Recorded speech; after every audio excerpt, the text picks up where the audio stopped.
Hello and what's up, guys? It is your big guy, Daddy Africa, and as we had promised to bring to you an amazing show, and whereby we are going to discuss the impact COVID has had on parent-child relationships.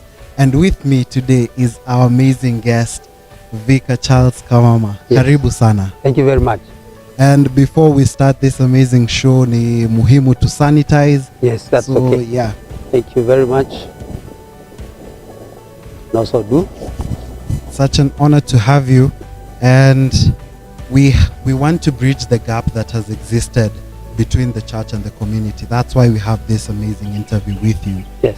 And the Africa, in partnership with CWA and ACK St. Elizabeth, have made sure this show is going to work out. Yes. So we'll dive in right into the questions. So what do you think, how should the arguments in households be handled, especially in regards to the scripture that says, spare the rod and spoil the child? How do you think this should be handled?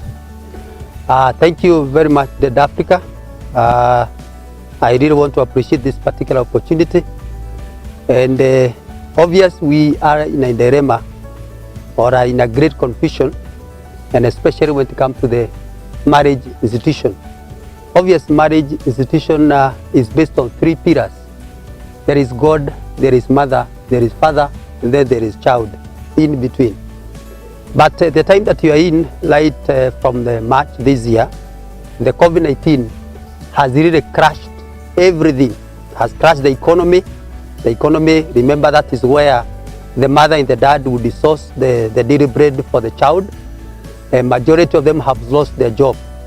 And the other thing that must have happened, which is a very negative during this very time, is now the child is already in the house.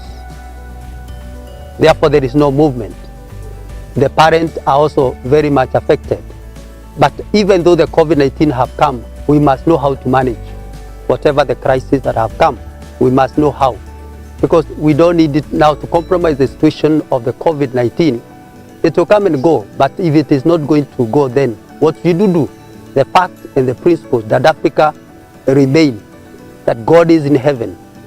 If the parents are present, let the parent be present, the mother and the father. And the other thing that must have happened is that there is too much freedom now for the child. And that child is also using a lot of time either viewing in the media, and sometimes the media, the thing that he's following are not very good for him and for the future. Therefore, there is that particular crisis. The parents are a little bit troubled. They do not know what to do, but they should remember, if they spare the Lord, then they are losing the child. And sparing the Lord, we don't say that you should keep the cane in the house. The Lord is the tongue. The tongue is the best. The information you give to your child, the instruction, the information, and even the way you would instruct your child. Because I want to say that Africa, one of the most important things that we need to understand, a family institution is like a school, is like a college. Every day, day in, day out, there is a development, there is growth. There is need also for the parent to understand the age of the child, 0 to 3, 3 to 6, their ages. And in every stage, there is a way in which this child must behave. Therefore, the mother and the father must understand the development of their child, what and which information to give at what particular time. On the other hand, I say one of the most important instrumental cane is your tongue, your eyes, what you see. And when you see, what do you understand? Then what is likely to be the area of danger to your child? Then the parent must take precaution on this. Therefore, it is easier, even though we are somehow disorganized by the COVID-19, because once again, feeding, children are feeding so much. Also, it is important for the parent to know what is it that they are feeding to the child, because the food that you give to the child, and he or she has more energy, and that energy must be utilized, must be used. Therefore, at times a child might appear like he or she is rebellious, is rude, is not cooperative, but it's because of the diet that you have fed to your child. Therefore, you have to be very careful. Then organize a program for your child. Let your child know because we're in this environment, this is what I require you to do, A, B, C, D. And the thing that you require your child to do, let's also have some kind of an education and information.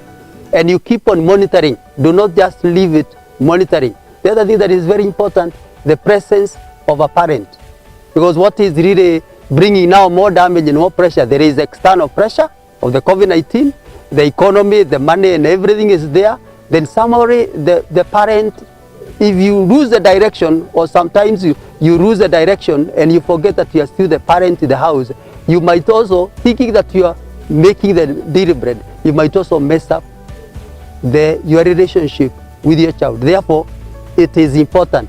Let the father and the mother understand the season. Let the child be told this is what is happening and this is what we are doing. Information. A parent, I want to see that Africa is a teacher, is a trainer, is a nurse, is a counselor, is a mentor. That is the key that we are talking about.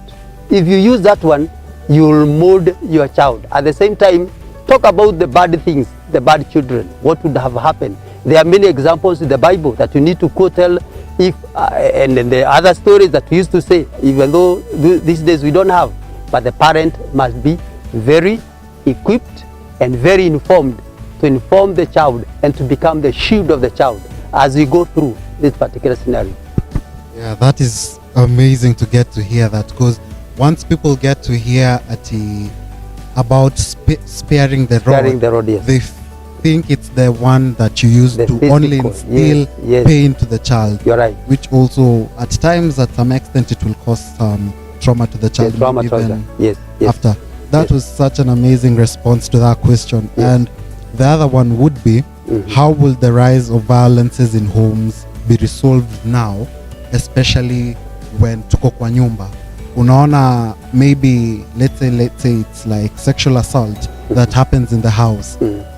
No one can move as far as they can before. So let's say someone has been assaulted by a close family friend or close family member. Yes. How should it be handled at this time, especially tukiwa nyumbani? Because there's nothing much the other person can do because they are family, ama it is a close friend. How do you think that should be handled? I think if that's one thing, it will be a very shocking and a very unexpected act. The environment and even the age is a very shocking. But how should it be handled? One, when you get information, make sure you should not borrow the information. You as a parent, yes, first and foremost, you'll be shocked, you'll be troubled, you'll be very angry. But it is very important, once again, the wisdom of the mother and the father. If this has happened, one has to control the anger. Because if you don't control the anger, you will mess up everything. You'll not be able to approach what happened and who did it, what was the influence. Was it a raping? Was it just kind of a relationship? Is it something that you are not aware, but because of being in the house, that kind of a freedom that is not occupied? The other thing that is very important, we have people around you. We have the phone. We have people. If you realize the thing is very traumatizing and very disturbing, you have somebody who you can talk to. Just inquire, what do I do? This has happened. You use your phone because there is no movement or whichever. This is what happened. How do I approach it? And when you're talking to this particular person, make sure he's a mature person who will be able to respond. The other thing that should also happen, you may not be able to address the issue to your child immediately. It's very shameful. You know, the child is already scared, is in fear. You yourself also, you are really full of anger. You are very angry, and you wonder what is it now that is coming. There is a COVID pressure, there is now another pressure, and now there is a mess up of your child. Then you should quickly think, who can speak to your child? Either through a phone, once again, a mentor, or within a neighborhood, who can approach it? Once again, seek the information, know how to approach this, so that already the child is messed up, you're also messed up, communication is already broken, you are already annoyed. Access the few people around you who might become the instrumental person to help you fast cool down. I think it is also important, if this event has happened, which is an extraordinary or abnormal behavior, make sure you should not address it when it is too hot. When you get it and it shakes you, please cool down. rethink before you approach it. Because if you approach that kind of anger, you will throw away your child. You will confuse everything. So soberize, control yourself, then think this information. And by the end of the day, you'll be able to be helped. Also, look for a long-term management, because you need now a mentor, a counselor, who will be able to work with this particular child. You also need to be counseled. So you need a mentor. And one of the things also, you need to know these things that have happened to your house, it has happened elsewhere. It's only that you didn't know it will crop up and get into your house. Therefore, do not be gotten that information and then you are confused, you become a disorderly. No. Okay, assume these things have been happening. It has now struck my house. Soberize, then approach the information. And I am sure by the end of the day, you'll be able to be counseled and helped, counsel the child, and then give an information that that's what have happened, it is not good, and therefore it should be done in the future. Also avoid what we call accusation and a lot of blaming. Remember, the environment has been very conducive for the behavior. It was not the intention of the child to do what, but you remember the pressure outside. Yes, An environment. Yeah. Therefore, you must be aware. Once again, a lot of wisdom that Africa is needed for whoever is getting the information and who is communicating, who have gotten the information, who is communicating. And if you've gotten the information, how are you? Do not react. Soberize, so that you are in the reasoning capacity to handle the case or to handle the accident. Or else, you mess up everything and then you worsen the situation. That should be my opinion and my view for this incident. Yeah, that is a very wise step. You need to cool down. Yes. Because do not react in the heat of the moment once you have gotten this information. Yes. And there was also an argument I got to see on social media that the people who are accusing people falsely of especially sexual assault that is going around right now, do you think it is wise enough for the law to take charge and justice and even put them in prison for falsely accusing such people?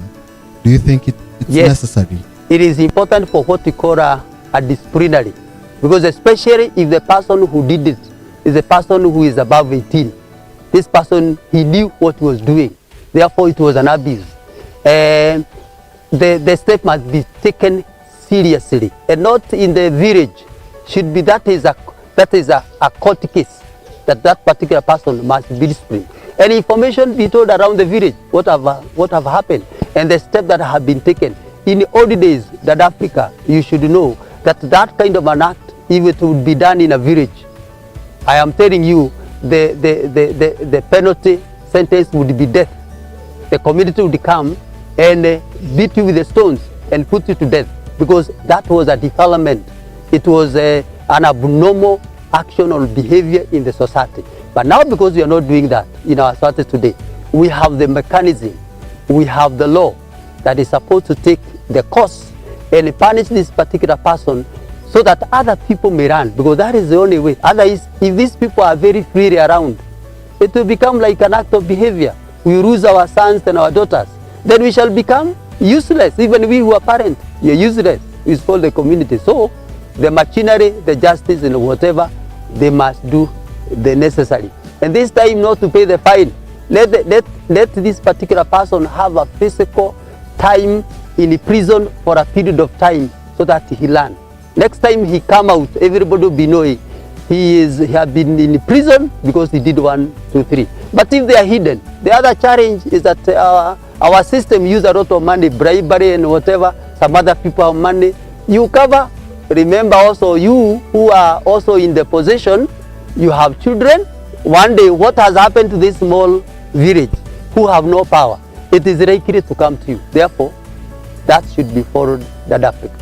Yeah, that is amazing. So you get to listen and understand how this matter was taken seriously, and we appeal to our government to take this matter as seriously as it should be, especially with the ones who are falsely accused. Yes. And the last question would be the trauma men are facing from such scenarios.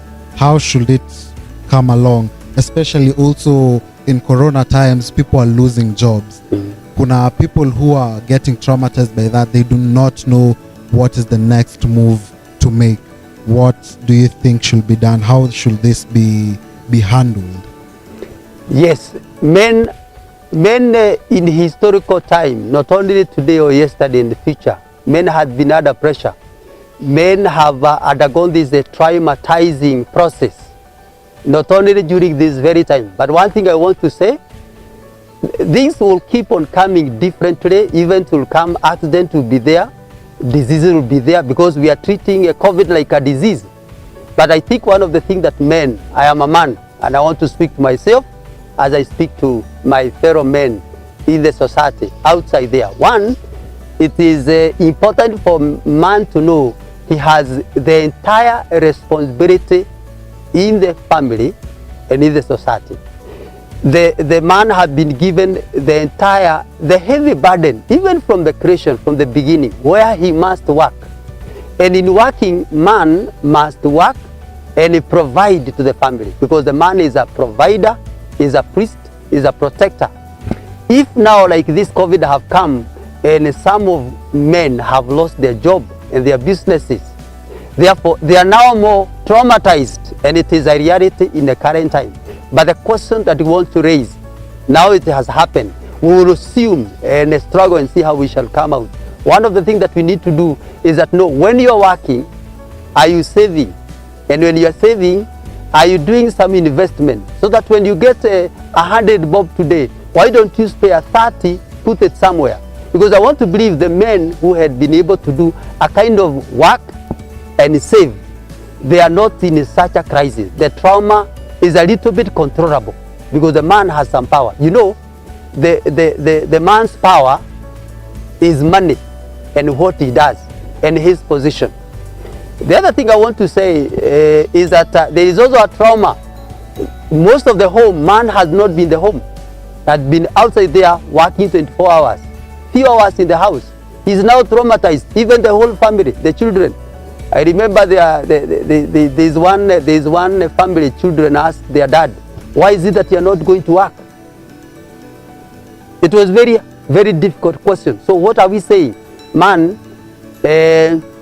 understand yourself, encourage yourself, and know there is nobody who will sympathize with man as society. So what I want to say, now that you are in the house, when the mama has not been used to see you every day, the children have not been used to see you, now you are being seen there. Okay, now there is no now freedom. There is a certain freedom that is already limited. The children don't want to see the father in the house all the time. The mother also is not very comfortable with the man is around there. You see now, the man is pressurized. But what I want to encourage the man to do, first and foremost, is understanding the situation, explain the situation. At the same time, if you're already traumatized, one, either because you have lost the job and you did not do enough saving, it is important. Work and save and invest for that day that you are not aware of. And if that happens, then the man will be able to be soberized. The other thing I want to say to the society, yes, the whole burden is on the man's shoulders. I am one of them. The rejection has been there, even the boy child. It is important for the society to know the boy child that they see around is now the man who is the head of the family. Therefore, they should also be very considerate, because once again, when the man is traumatized and the children are also pressurized and the mama is not very comfortable, labda keep on blaming, oh, you ought to have done ABCD. I want to ask the society, please spare that very man you are seeing.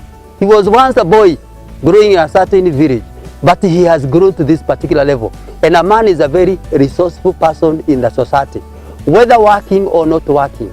May the society mentor this particular man, because we need a man in the society. Marriage need a man. There is also something that is also happening. Now that the man is not bringing, you realize sometimes there are some wives that are despising their men. Yes, and when the man is already despised, is already hit by the COVID, he is not now more stressed. Men, please manage your stress. The depression, do not allow to reach that very level, and stand out. Let your ego stand out, even though it might have been crushed. The power of a man in Africa is the ego. Ego together with the position as he hold. If he is respected by the children and the mother also and the parent, and handle him the way he is, and they revive the ego, the man is able to think very quickly and do something. But he is totally suppressed. You go to the drugs, you go to drinking, not that he would wish, but he's looking for an environment whereby when he drinks, he ceases to be himself. So when anybody talks to him, he is not himself. He's hiding that alcoholic. But you see, he is now more traumatized. And you are likely to cause the death to this particular man. Therefore, may we spare the man as you spare the boy, child. And that was amazing, and getting to hear your views.